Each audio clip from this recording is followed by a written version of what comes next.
Enter the CEO of TikTok. So Shu says the company is taking measures to distance itself from the Chinese wing of its parent company, ByteDance. This is the message from TikTok, and we saw the testimony in advance. He also says TikTok's in the process of moving all of its U.S. data to servers in Texas. Remember the Project Texas? And reminding some very skeptical lawmakers today, all of whom showed up to work to be a part of this, that not only does the site have 150 million users in this country, but 7,000 people in the U.S. actually work for TikTok. The bottom line is this. American data stored on American soil by an American company, overseen by American personnel. But the chair of the House Energy and Commerce Committee isn't having any of it. Congresswoman Cathy McMorris Rodgers. Your platform should be banned. I expect today you'll say anything to avoid this outcome. Like you're 100% responsible for what TikTok does. That you suddenly endorse a national data privacy standard. That Project Texas is more than a marketing scheme. That TikTok doesn't harm our innocent children. Getting a sense of how this is going. Today's hearing comes as President Biden packs his bags for Ottawa. First trip to Canada since taking office, where he will, of course, meet with the Prime Minister, Justin Trudeau. And it's a vast agenda. You can read about it on the terminal, stretching from banking to, you better believe it, China. And that's where we begin with Bruce Heyman, former U.S. ambassador to Canada during the Obama administration, co-author of the best-selling memoir, The Art of Diplomacy, Strengthening the Canada-U.S. Relationship in Times of Uncertainty. And I think that's what we can call this time now. Ambassador, welcome back to Bloomberg. It's great to have you here. To what extent will China be looming over this whole visit? I think it will be a significant issue, especially juxtaposed to the visit that took place just earlier this week with Xi visiting Putin. Yeah. You know, you have the president of the United States, the largest economy in the world and the largest military, visiting our best friend, Canada, and you have the second largest military and economy of the world visiting its newfound close friend, Putin. The juxtaposition of that is stark, and you have authoritarian regime versus democracy. And there's going to be a whole lot of discussion here, especially as it pertains to Ukraine and helping out Ukraine throughout this process. I want to ask you about China vis-a-vis Ukraine here in just a second, but I know you're not a tech expert. You are a China expert, and to the extent that you appreciate this debate surrounding TikTok, Canada, by the way, banned TikTok on government devices just like the U.S. did. Is it too considering a full ban like the U.S. as well? And how concerned are you about just this general worry about China cataloging our personal data? So cataloging personal data is of concern, period. And so you have to think about Americans across the border want their data protected. And there's concern even within our own companies in the United States. But when you have, governments around the world, and in this particular case, China, having access to U.S. data in the way that they would through TikTok, it is a concern. I mean, we saw this concern with Huawei and Huawei devices. Yep. We need to ensure the protection of our citizens, and it isn't about, necessarily policing our citizens in terms of what types of communication they do with each other. This is about the data that is collected and used by countries outside of the United States, in this case, China. Is it as much of a conversation in Canada as it is in the U.S.? It may be even a little bit more, because they are now even looking at U.S. companies in Facebook and Instagram and Twitter, et cetera, and the use of that data that is held in the U.S. So now for a country like Canada, they're looking at data across the board and even thinking about ways of taxing, news information and forcing, local content within some of these platforms. So, it's a very significant issue to Canada. And, China in particular, people have to remember the whole issue of two Canadians being held by the Chinese for a fair bit of time, the two Michaels. And so the China issue is a significant one. And over the last few weeks, many Americans haven't been following this. But it is big news in Canada with regard to the Chinese interference in their election. and it looks like they were potentially directly involved in their last election for prime minister. Well, we still, I guess, have a lot in common with our neighbors to the north here. Ukraine is going to be obviously a big point of discussion, but it also involves China. Ambassador, when Joe Biden and Justin Trudeau sit down, when they address Ukraine, how does this Xi visit to Moscow inform their discussions? There's been talk of China, for instance, providing lethal weaponry to Russia, which is a big deal to both of these leaders. So you have to remember, Canada is one of our Five Eye partners. So on an intelligence basis, we share the deepest intelligence with Canada that we share with our other critical allies. They're a NATO partner and member.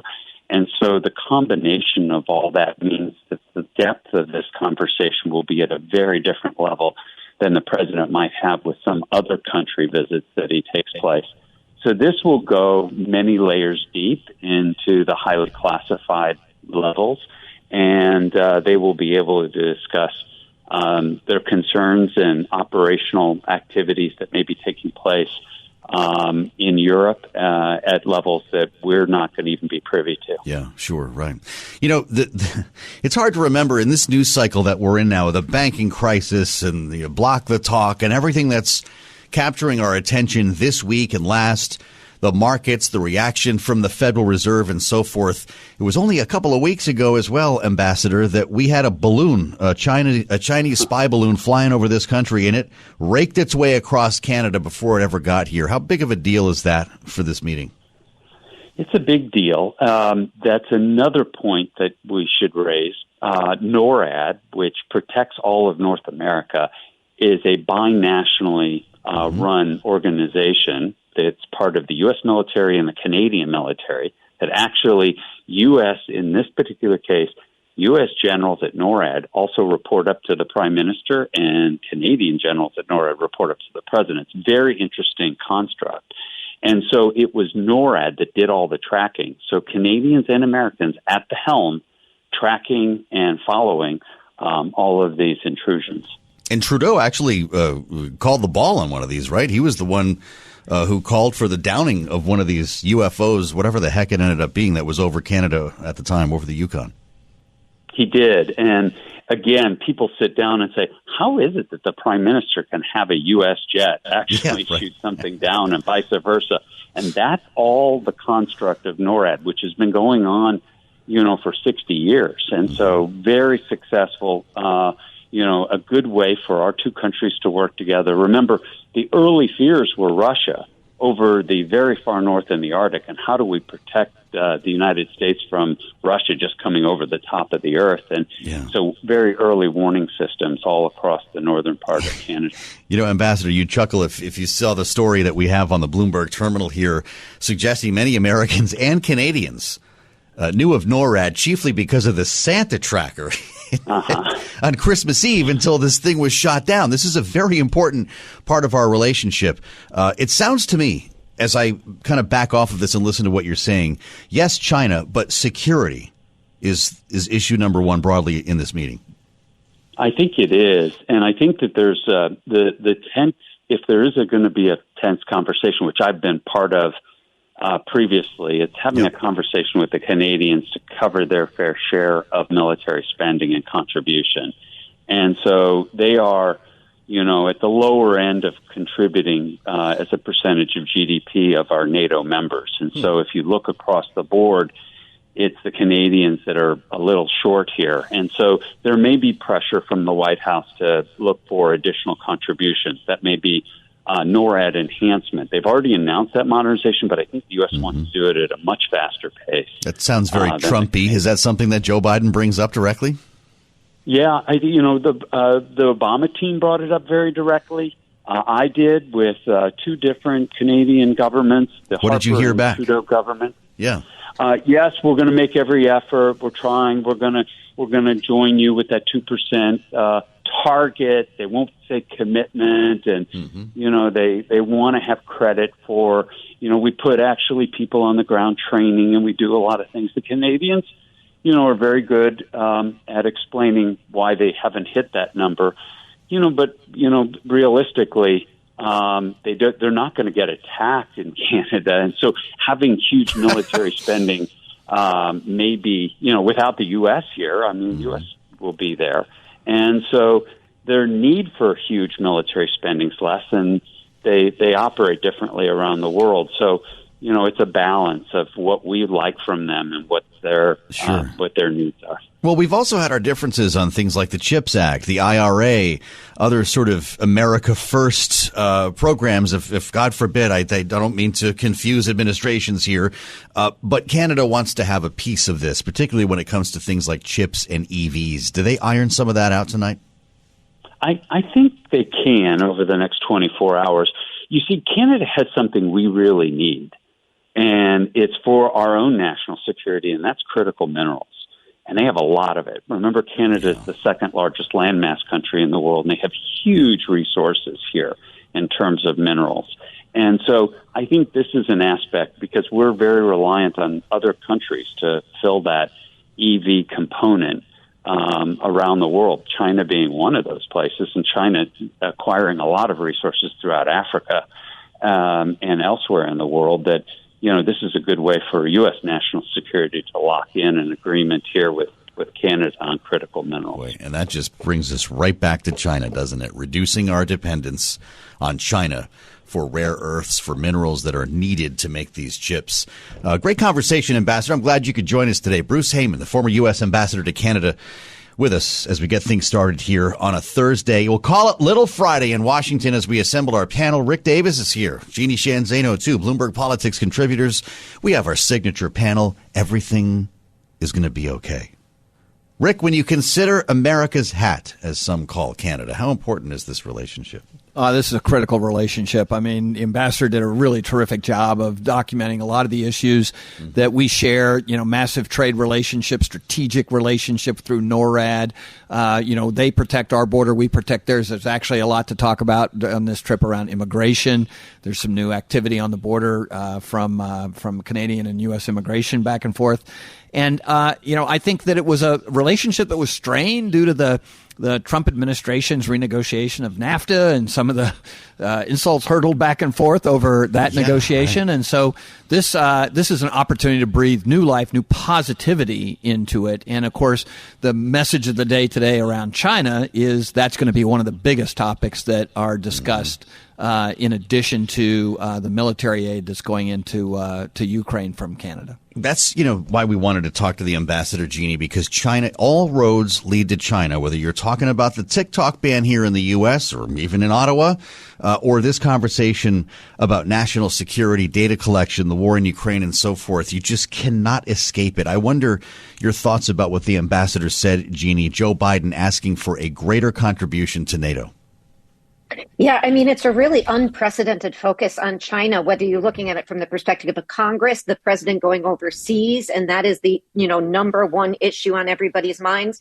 And it is particularly important that he's going to ask for increased contributions to NATO. We know this was a real sticking point during the Trump administration. It continues to be. And of course, Joe Biden is intimately concerned that our alliances, our NATO allies, continue to support our efforts in Ukraine and continue to move forward in a positive direction and don't leave him on the chopping block domestically, so to speak, with people on the right and quite frankly on the far left saying, hey, we're contributing a lot more than anybody else. We need to deal with our problems here at home. So I think that's critically important. Yeah. And I also think it is fascinating when you think about the electoral issue that both presidents are facing. Energy and Commerce Committee, where the CEO of TikTok has had quite the day so far with lawmakers. Everybody, there are hardly, not even that many questions. There's been a lot of grandstanding, a lot of bludgeoning, a lot of criticism. And there's probably a lot more where that came from as lawmakers consider legislation. And there are a couple of bills we've discussed that could potentially ban TikTok. There is one directly, Block the Talk, the Marco Rubio bill would just ban the thing straight out. Then you've got the Senator Mark Warner bill, and he's going to join us a little bit later on this hour, that we give the Treasury the tools to ban companies like TikTok, suggesting that there might be another to replace it. So why just ban the app? take a more broad approach. Inside this hearing, though, my goodness, the back and forth has been really something. Congresswoman Anna Eshoo speaking with the CEO of TikTok, again, So Chu, about the collection of data. How you can actually say, and you spoke in your opening statement about a firewall relative to the data, but the Chinese government has that data. How can you promise that will move into the United States of America and be protected here? Congresswoman, I have seen no evidence that the Chinese government has access to that data. They have never asked us. We have not provided. Well, you know what? I find that actually preposterous. I'll tell you a lot more where that came from. But really, this is Eshoo talking to So Chu. You can't write this stuff. Let's reassemble the panel. Rick Davis and Jeannie Sheehan Zaino are here. And we spent a lot of time talking about this effort to ban TikTok. How about this exercise today, though, Rick? Was it productive? Yeah, I think so. I mean, one thing is it's partly to inform the public. Public probably has a lot of questions as to what really is the vulnerability of TikTok. And this is laying it out in full color. As you say, the members aren't really asking as many questions as they are making statements, but that is in an effort to try and create public consensus around the idea that we got to do something to limit or ban TikTok. And remember, 150 million people, and if the government's going to do something about it, they better have convinced people that it's a better thing to have gotten rid of it or limited it than to let them have free and open access to it. Jeannie, at a certain point here, the influencers are all over Capitol Hill right now. They held a little protest outside on the swamp. They're now in there. Their images and videos to prove it. On your own TikTok, you've probably seen it. They're in the rotunda. They're lip syncing, all this stuff. And the argument is that, hey, it's not just like, teenagers on this thing. There are 5 million businesses that use TikTok as a platform, as a conduit to reach customers. Does that matter to these lawmakers? Not to the lawmakers on this particular panel. We've only seen Jamal Bowman, just a very few come out in defense of TikTok.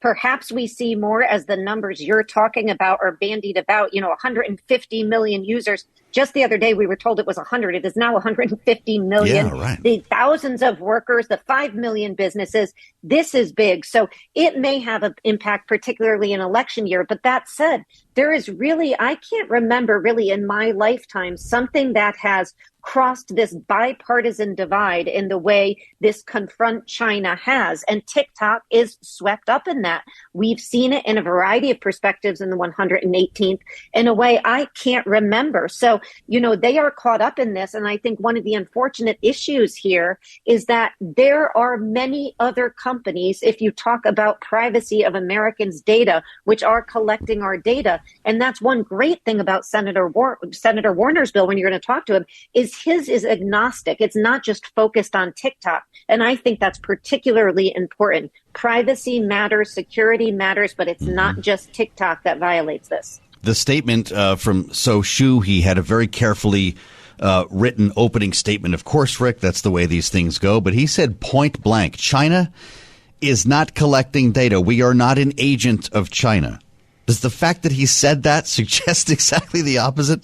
Yeah, look, I watched his opening statement, and he used language that was crafted by the best lobbyists in Washington to actually say nothing and try to make an impact. Look, the reality is there are laws on the books in China that give the CCP direct access to any data any company has at any time, right? If you want to function in mainland China, your books are open to the CCP. And so whether they've done it now or whether they're going to do it in the future is really irrelevant. It's the fact that they have this access to use anytime they want. And we know they've manipulated that data, when they've gone after journalists. And he had no explanation for how that happened. And so the reality is, this is kabuki theater for him. The goose is cooked on TikTok. And the question is, how bad is it going to be? He's not going to do anything to convince Congress otherwise. But I would remind everybody, this is sort of chapter 2. Chapter 1 was Huawei, right? We had to ban Huawei from having access to our telecommunications networks here and in virtually every Western state because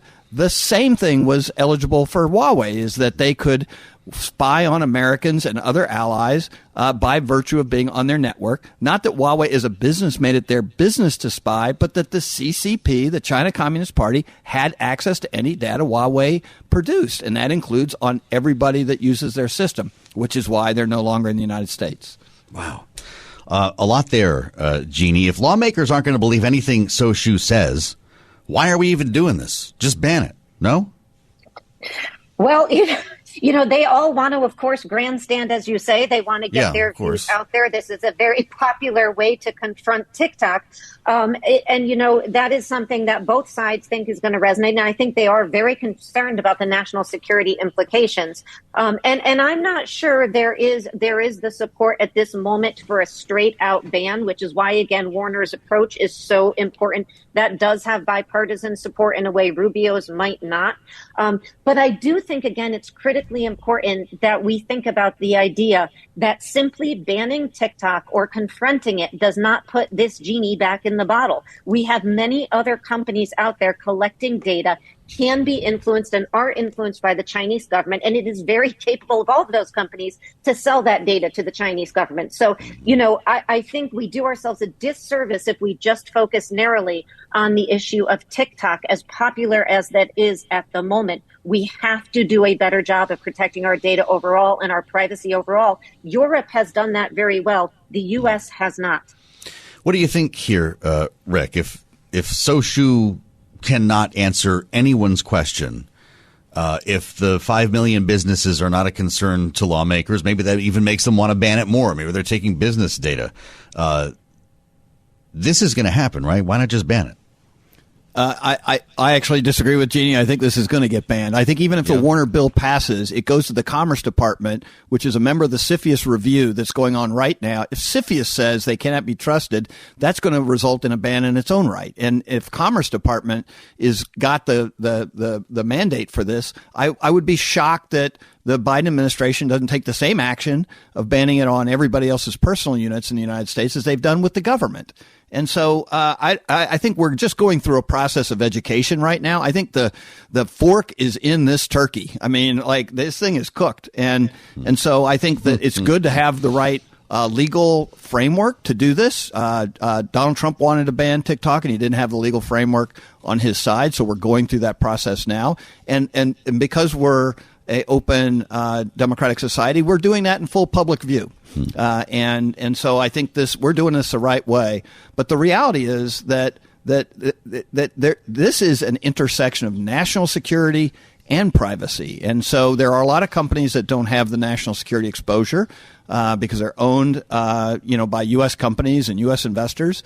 And yet, if there are Chinese companies that are collecting data, they're going to fall the same prey to these kind of limitations that TikTok's in the process of going through. Jeannie, if TikTok is banned, is that a win for Elon Musk with an eye on Twitter? Obviously could do pretty well without a competitor like that. Yet Elon Musk is deeply tied to the Chinese government through his company Tesla. That's right. It could be a win for YouTube. It could be a win for Facebook. It could be a win for Twitter, for all of these companies that are attempting to pick up some of that market share. But let's just be clear.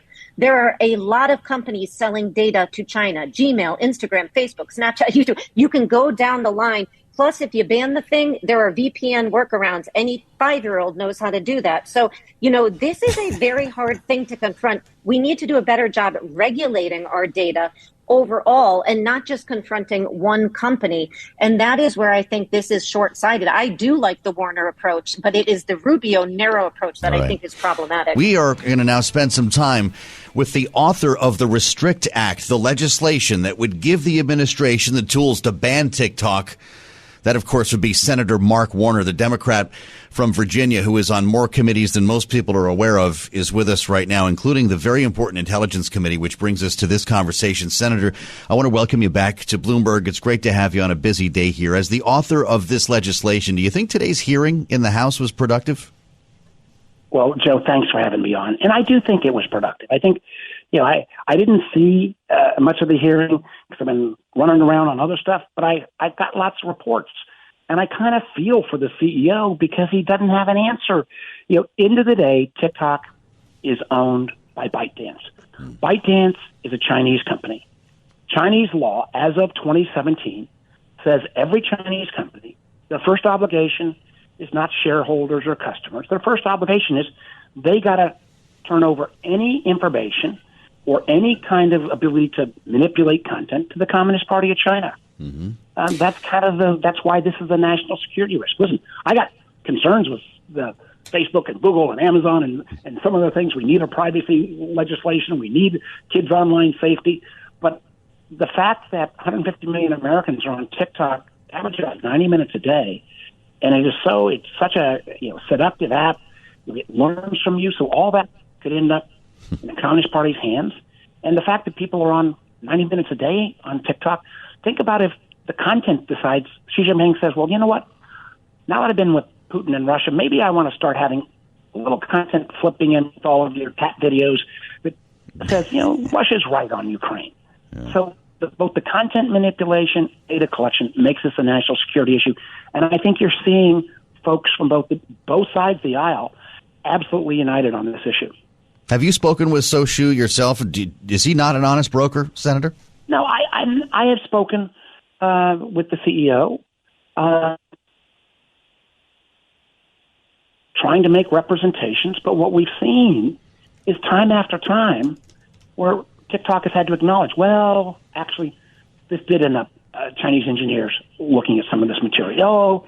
It did end up that TikTok was being used to follow journalists. Mm-hmm. Well, maybe there was some content modification. And, one of the best selling points is there is a different company that is a TikTok version in China. And that version, again, disproportionately young people, the only kind of content they see is study hard, be a good engineer, be a patriot for China. That in itself shows how content can be manipulated, because our kids and most of the folks on TikTok are not getting that kind of content. Yeah. So what are you hearing from your colleagues? Do you have the votes to get this done? I mean, it seems like there's critical mass here. We have 20 senators so far, 10 Democrats, 10 Republicans. And Joe, getting 20 senators to agree on anything is a bit of a risk. We have the administration's support. We've got lots of my House Republican friends who said, hey, Mark, let us get through the hearing today. And it appears, virtually total bipartisan support on the hearing for taking action. And one of the reasons why I think our approach makes sense is that it's not the kind of one-off, well, let's just go after TikTok, or the whack-a-mole approach. Because we're talking about TikTok today. Yeah. A couple years back, it was Huawei. Before that, it was Kaspersky, a Russian software company. We ought to have a set of rules for technology products that come into America, that come from Russia and China, Iran, North Korea, where the Secretary of Commerce has got the tools in place to either require divestiture, ban, or some other kind of restrictions, so that we can do this in a rules-based approach. TikTok ought to have its day in court. But if we can make the case, if the Secretary can make the case, and one of the things my bill requires as well is for the intelligence community to, frankly, declassify as much information as possible, so it's not, hey, just trust us. I think this is the approach that will not only deal with TikTok, but with future technology. Think for a moment. I think everybody's been kind of amazed at the AI power within ChatGPT. Yes. Think for a moment if you had kind of the authoritarian values represented by the Communist Party, if suddenly China had the definitive AI tool sweeping across our country or the world. That would be, if people don't understand that as a potential national security risk, then, I'm not doing a very good job. Yeah, I got you. I mean, my goodness, that could already be happening, right? Because we don't have the damn algorithm, so we don't actually know what's in there. Senator, from your...